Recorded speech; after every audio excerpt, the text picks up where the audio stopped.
Hi, I'm Stacy, and I'm all about cooking with natural resources. My husband just got finished processing a deer that my son got. He's 11, and this is our first deer of the season, so we're real excited about it.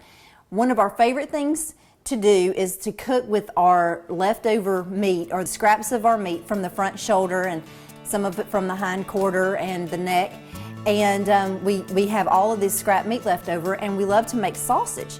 So I'm going to teach you how to make venison sausage, and it is scrumptious. I love to have it with tomatoes and onions all sauteed together and put over polenta or grits, and it's just, there's just nothing like it. It's just fantastic.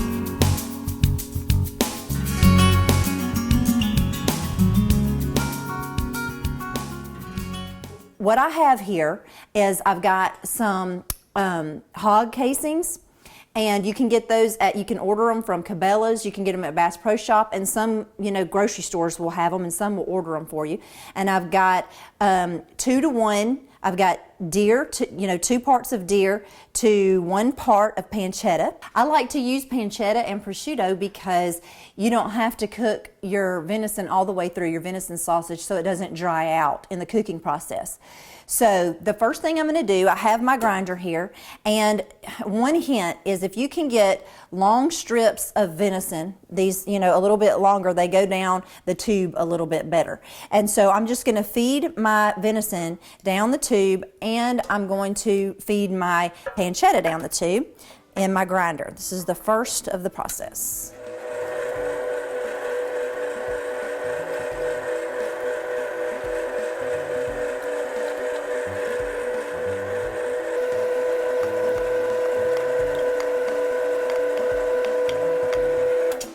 Perfect. Now I'm going to mix my other ingredients with this.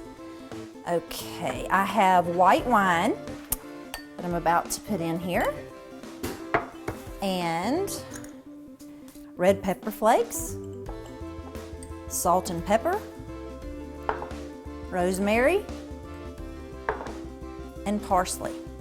The wine gives it a really good flavor, and I really don't think that there is a much better substitute for that.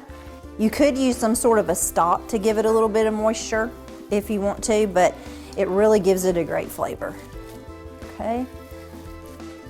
All these ingredients make for a fantastic final product. I had my grinder set on the largest setting because I do not like mushy meat. So put it on the largest setting you can, and try to make sure you incorporate all of your ingredients together, but don't mix it too much because the meat will start kind of melting and getting real mushy.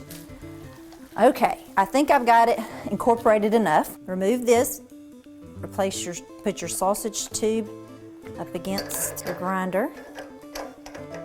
Okay, I'm going to thread this on here.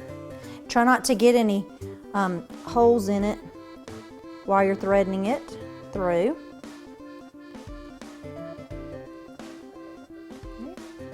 These casings I've also been soaking for about 90 minutes in water. Now I'm going to go ahead and put my meat in here, and we're going to go back through the grinder. You let the meat come through, and then you tie a knot in it, and don't worry about wasting that little bit of meat. It helps to get the air bubbles out. Okay? Now you can turn it on and not worry about air bubbles at all.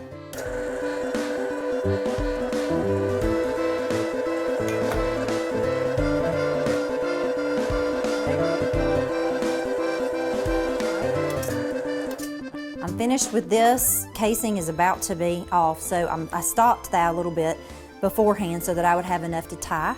So I'm just going to pull that off and make sure all the air is out of it. And then I'm going to tie a knot in the end.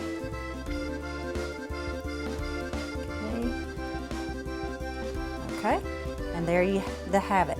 And if you want to, twist it, in the middle or whatever, you can do that. This is how you do it. It's really just as easy as that, and really doesn't take a whole lot of time, and you get to put anything you want to into your sausage, which I love. The other thing that you can do is you can make half of it, freeze it like this, and just have sausage patties. Like for your breakfast, just have sausage patties with some grits and eggs, and and you've got it made.